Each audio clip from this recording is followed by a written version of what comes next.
Working from home, practical advice for unprecedented times. Hello, EAP member schools, libraries, and agencies. My name is Jacqueline Schwicke, and I am an EAP counselor. I have created this presentation for your consideration, for like you, I am working from home during these truly unprecedented times. Also unprecedented is the fact that I've never created a narrated video, so I hope that this is a good experience for all of us. Next. Before we dive in, I would like to state that I have personally followed the practical and often challenging advice within. And this, after just trying to wing it, was not working for me. Like most people, I work best when there is structure and routine in my workday. When we are frazzled and unproductive, this is experienced emotionally, psychologically, and physically as feeling chaotic and unbalanced. This is not an ideal state for anyone trying to balance home life and work responsibilities. I hope these ideas will help you achieve much needed balance and productivity. Next. It is very important to try to start each day as if you were getting ready to drive to your office, your agency, or your school. Here are some important tips to start the day off with routine. First, set your alarm to get up at your usual hours, maybe a little bit later these days, but set your alarm to get up at an early time.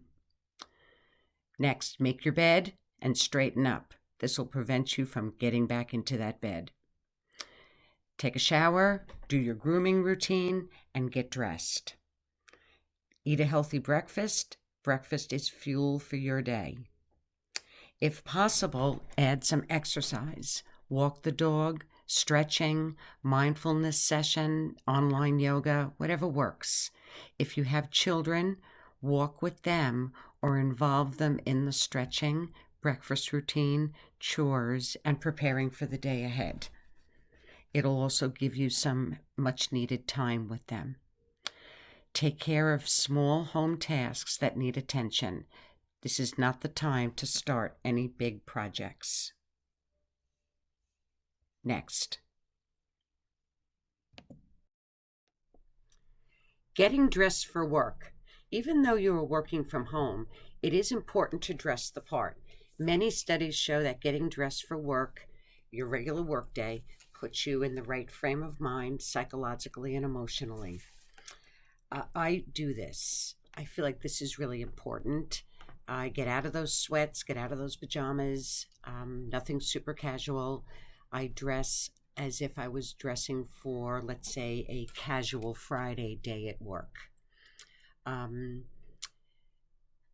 really helpful visual is to picture your supervisor or a client just dropping by your house or maybe seeing you in town as you're out and about running some errands. Would you be embarrassed or mortified at your appearance? If the answer is yes, it's time to step up the getting dressed for work game. Again, casual is fine. Choose outfits that are comfortable, clean, and coordinated. Next.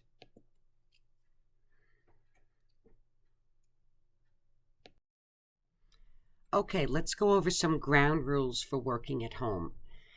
The basic parameters for a good working environment at home and a productive one is to set and track your work hours, to set and achieve goals, limit interruptions from family members, reduce distractions, create a productive work environment, multitask appropriately, be accessible to coworkers and supervisors, and to practice self-care. The following slides will go into this in more detail. We all need the structure of creating ground rules or a work plan, and this definitely includes getting your family on board. Children can understand that you need to work and that they can help you. They are struggling with this new normal as well, but we'll talk more about that later. If you can find a space in your home that can become a temporary office, then do it. I am lucky enough to have a space in a spare bedroom since my sons have moved out. I commandeered one and set up a desk.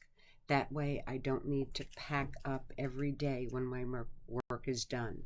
Hopefully you can do this too. Next. This is some very practical advice since we all need to be able to document the time that we are putting into our now working at home jobs.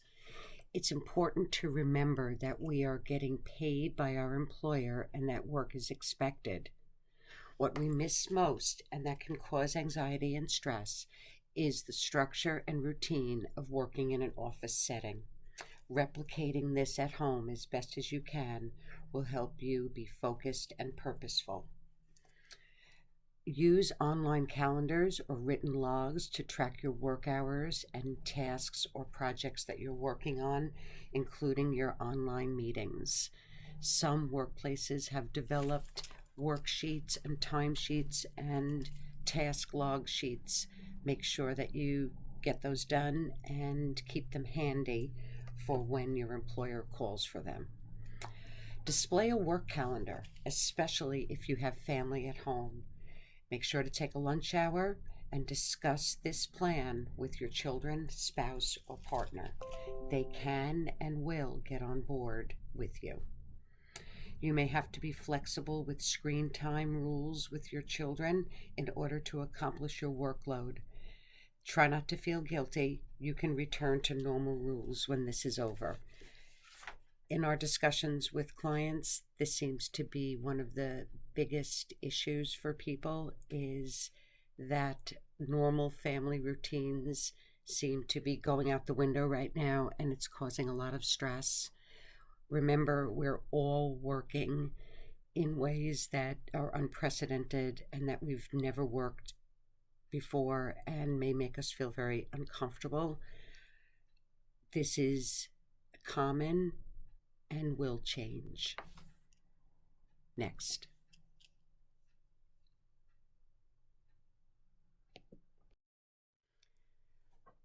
Limiting interruptions from your family. Interruptions of your workflow by children and spouses and partners is by far the biggest issue stated by the clients we have been helping during this crisis. Frustration, guilt, fear, resentment, and anger can result when we try to do it all. This may be a good time to realize that the whole family is stressed and thrown off balance by this new normal. What is important to embrace is that your children can be remarkably resilient and cooperative if you involve them in creating a home life that is supportive of your need to work. Don't be afraid that they are going to miss out on their childhood by having to adapt to your need for structure and boundaries. Remember, when they are in school, their days are filled with structure and schedules. Children actually need this replicated at home. The concept of teamwork is very familiar to children, something that you can lean on when establishing a routine at home. Please call EAP and speak to a counselor if you need more help with this aspect of home life. So let's just go over the basic guidelines for limiting interruptions from families. First, discuss in advance what merits an interruption. It is appropriate for children to hear that your family is a team and that you need them to do their job so you can do your work, so that money to support the team or your family keeps coming. Plan out your children's day as much as possible in advance. laying out clothes, assigning chores, making food accessible and easy to prepare, scheduling movies or appropriate videos, including online schoolwork, is all part of a structured and routine-filled day for children, and it benefits you too. Take little scheduled breaks during your workday to check on and interact with your children. If they know you will have a break, they will learn to wait. This can be included in the posted work schedule. If you have a babysitter or an older child, give them the authority to handle issues by not interfering with you. This includes your spouse or partner, and of course, this will need to have a conversation beforehand as a group, as a team. Next, let's have a little conversation about reducing distractions, for sometimes we are our own worst enemies. Distractions can derail an otherwise productive day. This is more probable at home, where things that distract us abound. Self-discipline is required. Distractions are everywhere and tempting. Turn off the television, do not open your social media apps, and keep your cell phone out of reach but close enough to hear. Take 10-minute breaks in your workday to attend to these distractions. I actually set up a separate ringtone for my supervisor so that when the phone rings and it's her or the secretary who is scheduling appointments for me, then I'll know specifically that it's them and not my sister or friend calling. It's also important to schedule chores before or after your workday or on your lunch hour. Stick to this so that work does not suffer. There's always tomorrow for chores. Keep a clock handy and set alarms for breaks, lunch, and also your workday ending. Remember, you are attempting to replicate working at your office as much as possible, and a lot of those home distractions are just there at home and not at work. Next.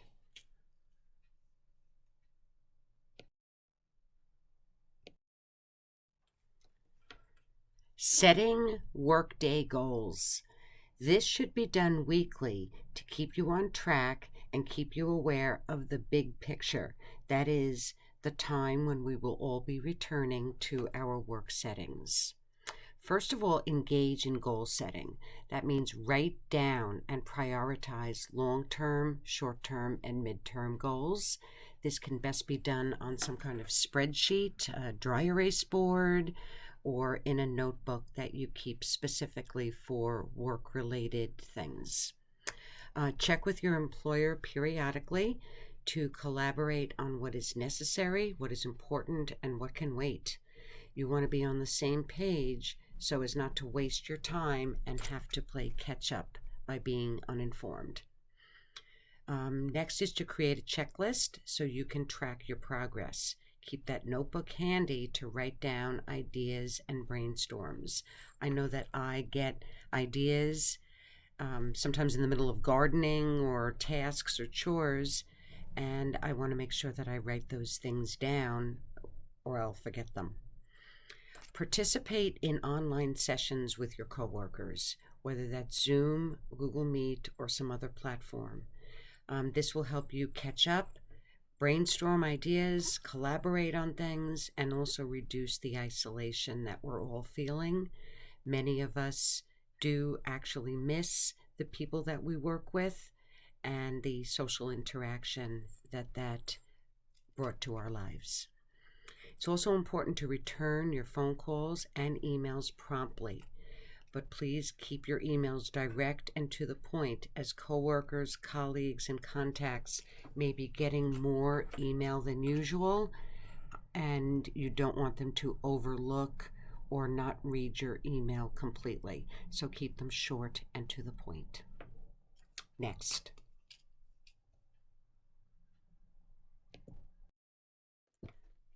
A little more on how to create a productive home environment.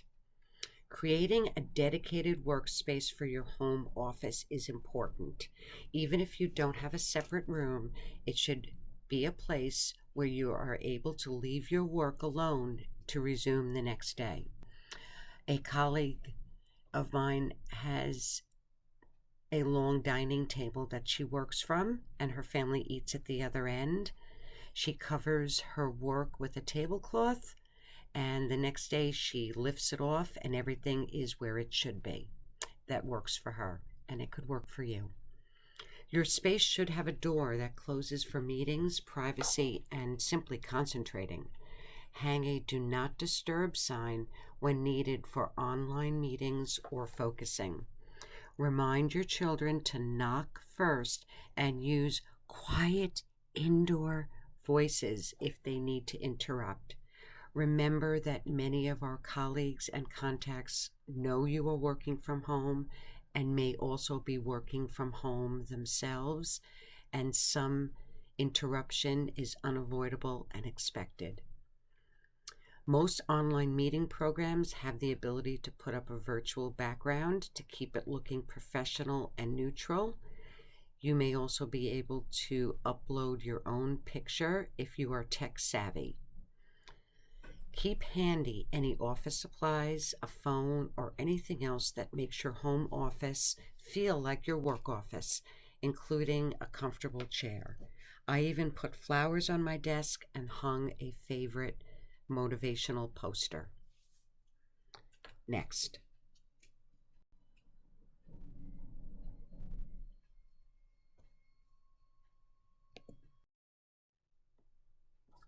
Self-care is probably the most neglected aspect of working from home. Some clients have mentioned that they feel that they got more alone or me time at the office, on lunch, or on their break than they do at home.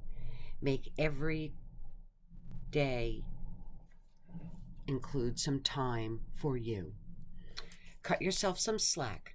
Working at home is a big transition, and alternately feeling productive or unmotivated is normal. Taking scheduled breaks to stretch, eat, get some air, or connect with friends or your family is helpful, and it can actually increase productivity. When your workday ends, leave it until tomorrow. You don't want to end up feeling resentful and without boundaries. Engage in some kind of exercise routine, whether walking, biking, online yoga, or something else. Try to do some on your own and some with family. I have taken a few plots at the community garden and have been spending a lot of time there. There's a lot of social distancing, and growing and planting and working in the dirt really works to help me feel refreshed and connected to my community and feel better about myself. Make time for your family and your spouse or partner. A movie night, cooking a new recipe, driving or walking in a new location, hiking in parks and preserves. All of these things help keep the connections with your family and your friends and make you feel better about all this social isolation. Remember, you are not alone in your struggle to balance work and home responsibilities. This is new to most people, and every day brings new challenges and successes. Next. Last but not least, remember that this too shall pass. Remember that your EAP is here to help you during this time and also when we return to our offices and buildings. We are always available for you. Telephone and video brief and short-term counseling is available from an experienced EAP counselor. Referrals to crisis resources, including basic needs and substance abuse programs, is available. Referrals to ongoing therapy resources, including telecounseling, is also available. Call 631-289-0480 and someone will connect you with an EAP counselor. Next. Here is a list of some helpful online resources to check out for support and guidance while we are all in quarantine and trying our best to work at home and balance our family and work lives. Next. Even the famous genius Albert Einstein understood that balance is important and achievable. We will all emerge from this, hopefully better than before. Stay hopeful, stay safe, and be well.